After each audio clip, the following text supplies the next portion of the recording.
gangsal saking SD kali pacur setunggal dalem badhe ngaos geguritan sugeng midhangetaken mangsa rendem kaanggit dening Rahmat Joko Pradopo.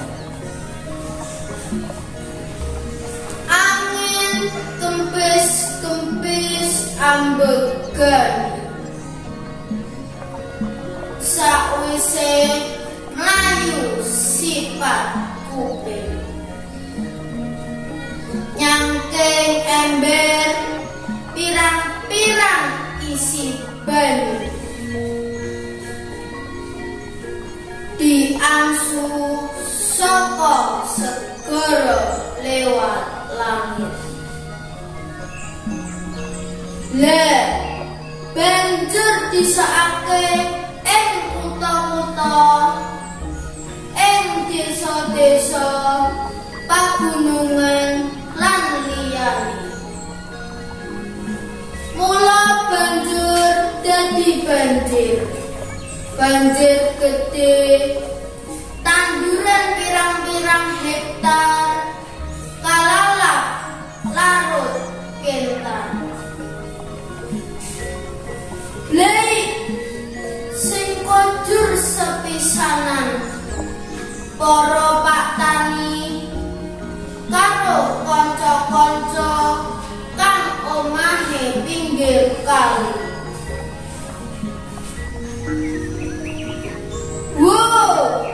Tanggule bedah pari kameh panen blasa ora kalah. Aduh simbah waline ongkang-ongkang kendile glempang para tukang becak ora oleh penumpang.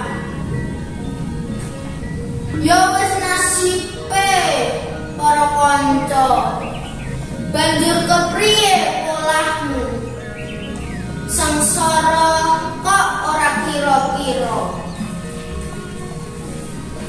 beda karo wong gedongan malah padha pesta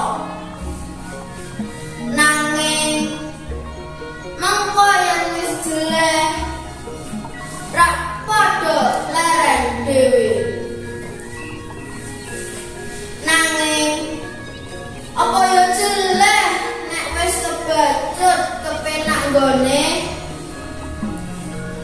padha ora kalingan marang bangsane kang lagi nandhang kasangsaran malah padha lenggut kaya wong nunggang jaran teji mubrang-mubru guya-guyu sapa sira sapa mami ora kelingan nasibe wong cilik kecimprangan gegirisi kelem banjir omahe padha telu.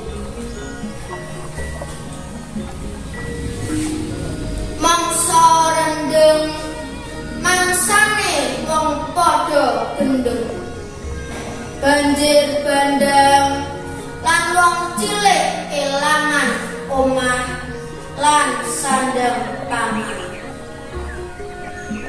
Wah jan kudu bilang setan pangan doplang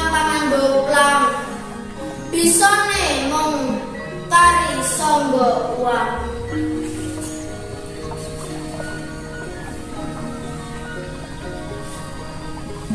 Tembang klangenan kaanggit dening Triman Laksana sunare Bagaskara lan rembulan isih kaya biyen anakku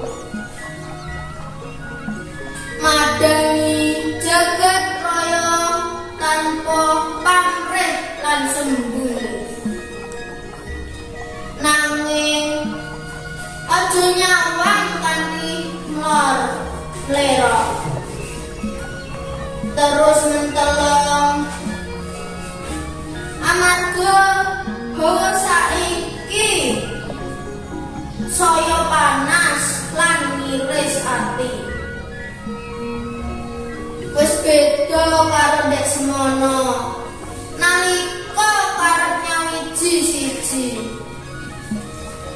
Anakku, aja goleki endi bedane Bagaskara lan Rembulan. Kabeh dadi lelandesan semangat kanggo ngawurip. Panyawangmu wae bisa milah lan milih supaya terwaca. Maca kahanan supaya landung ngolah pikir. Kanggo mecai dawane dalan kebak sanepa. Rasakno sunare Bagaskara lan Rembulan anakku. Beda titi wanci jumedule nanging tetep gawe tondo. Padang uga weteng iku mung sawijining panyawang. Rasa tetep bisa nyapih hawa sajroning ati. Bali marang sesanggeman kaseduluran sayekti. Anakku, awan lan wengi iku pancen beda kang rasa. Nanging gawe jembare pasaungan tatanan supaya urip iki kebak gegambaran kang kudu dipeponah. Ora usah udrek rebut bebener. Tundone kelangan punjer. Mong arep kanggo sinau maca jaman kala tiga. Anakku,